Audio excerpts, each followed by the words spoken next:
That's right. Okay, so my name is David. I'm continuing work on the Summit project. I'm in a place that I've never ever been before in my whole life in the state of Maine, and that's Chebeague Island. It's the home of Don and Cheryl Buxbaum, and they are the grandparents of specialist Justin Buxbaum. Cheryl, where's Justin from? Where did he grow up? He grew up in Portland, in South Portland. Okay. And a lot of times in the summer he'd be here on the island. Right. Dawn, tell me about that stone you got right there, and tell us where you got it, where you found it. Well, this was about the right size from what I understood, and so I got looking around. Went down to the beach there where the whole family goes. Yep. All the time, and looked down into my right into the bank, and there it was, all by itself. And I saw it with a flat surface and everything, and I Perfect. know Justin had walked by this, as we all had, because it was in the bank rather than just washed up. Yep. And so I figured this was the one, so I just grabbed it. Yep, absolutely. The sound that we hear in the background are more people who want to enjoy their lives to a greater degree on Chebeague Island, right? And one of Justin's brothers is over there, right, Cheryl? That's correct. Yep. So, and that's an important part of what you're telling me about Justin, as we want to remember him by carrying this stone from the beach, is who he was, and who he was as a brother and as a friend, right, and as a citizen and a soldier.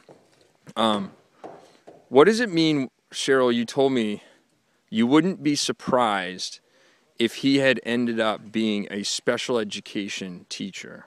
What do you mean by that? Well, he always wanted to be a teacher. And English I didn't think was his love. Right. But he had a lot of attributes, and when I stand now and look back, Yep. he liked children. Yep. He really, really enjoyed children. Right. And I think that he'd probably end up, in particular, with special ed kids. Maybe those that might have Less fortunate. a different set of challenges. Right. Yep. What about Dawn? Talk about Justin's driving skills. Well, they developed later in his life. He started out on a golf cart. Well, no, he didn't actually. He started out in his mother's car at about the age of 5. Yeah. And released the brake and put it in neutral while she was doing an errand in Portland, and coasted down a hill and was stopped by a parked vehicle. Nobody got hurt or anything. It did bang her car up. The next thing was that I'm aware of was he was on the island here, and I thought I could teach him to drive by starting him out in my father's golf cart. Yep. And it turned out pretty much the same way. Yep. In that it was backed into a tree, and my brother's back steps. So Right. he wasn't really, very adept at driving at the time. But he, over the years, did learn to drive, and he ended up driving heavy equipment. Yep. In the Army. Kind of the irony of it all. Yeah. Kind of went from worst to best. There you go. And we're going to have folks who are going to be kind of driving the story and carrying that stone up the mountain of Katahdin and other mountains in Maine. So Cheryl, you always told me, you were telling me the stories about how he smiled all the time. Justin always had a smile on his face, right? He had a smile for everybody. For everybody. It does not make any difference whether you're a child, an infant, a peer. Yep. Especially the elderly. Especially the elderly. Older people. He just loved people. Yeah. Period. Yeah. And he always smiled. Even at the dinner table when he had a smile on his face, and you sometimes thought, It was quite mischievous looking, and I'm thinking, what's coming next? what's he up to? Yeah. Maybe he was just smiling. He always had a smile. No, it's a smirky smile. That was a different one. Yeah. When the smirky smile comes out, it's like, what's he going to play now? That's right. Or Yeah. say, just to kind of like gold, just for the fun of it. You have to tell me too, Cheryl. You told me a story about how Justin always included people, right? He included everybody. Right. It didn't make any difference. If there was somebody, one of his cousins sitting on the sideline, he'd get them involved in whatever game he was doing with them. And it's usually throwing the football. Yep. And the little kids would go run after it for him. And Yep. he just played with everybody. Why do you think, when you say he smiles like that, he learned a lot from Don. He did. And tell me more about some of the things that he learned and then exhibited from the example of your husband. Plaguing me is one of them. I knew that was coming. That's probably the biggest. You are on camera, but continue. He was an observer, and he just learned. I mean, he was just, I don't know how to describe him. Well, Don, you were saying how he paid attention to things. What does that mean? He always seemed to be aware of what was going on around Yeah. him and what other people were doing, and basically absorbing apparently the good qualities out of all of that. He spent a lot of time with me when I was running the boat up in the pilot house with me, and got pretty adept at steering the boat and so forth. That's right. He just was very observant. Yeah.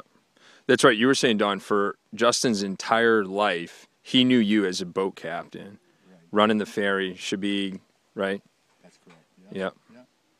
That's some good behavior to learn. Some very positive. I mean, he learned a lot of that from your service to those people coming across, I think. What do you think, Cheryl? Yeah, he did. Yeah. What about he paid attention? Oh, Don, I'm going to put you on the spot on this one. Thank you. You're welcome. Here we go. When he called home from overseas, there was a phrase, there was a sentiment that was the very, very last thing that he said before he hung up the phone. Can you share that? Yep. He always said, "Tell Graham I love her." Yes, sir. Every time. Every time.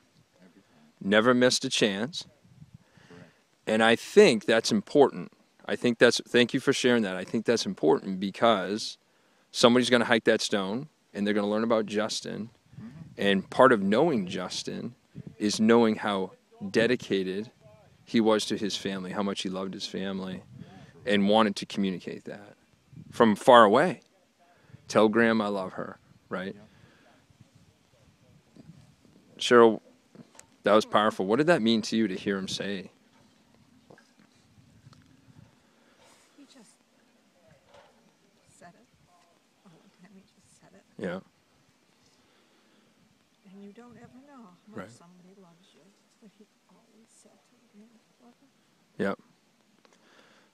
I think when people are part of the Summit project and they're part of this project and they're taking that stone to different places, they can remember that part of Justin in how you can be courageous. It's okay to communicate your love for somebody, that you care about them, and to tell that to them.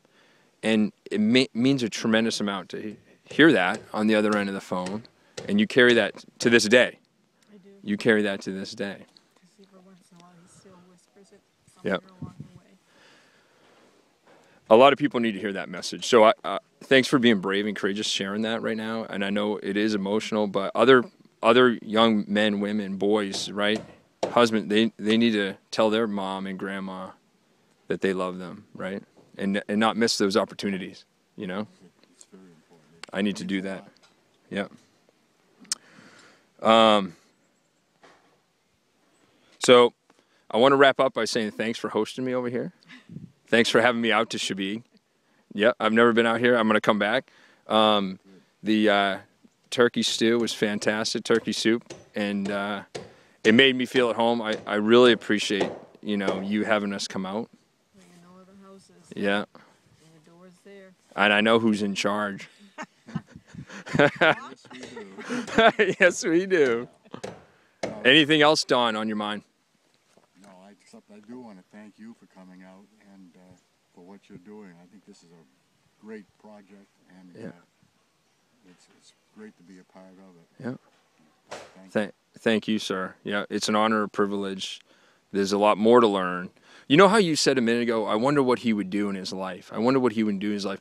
If people who are living that take that stone, learn about Justin, we can almost answer that question in someone else. You can almost see if someone interacts with that and they learn his principles, maybe they'll be inspired. That's what we're after, I think. That would work. That might work. What do you think, Cheryl? said before, he's still inspiring people. People still live all the time. legacy notes. Yeah. He made a difference. He made a major difference Yeah. in a lot of major lives. Yeah, he made a big difference. Thanks for both. I'm gonna turn it off, and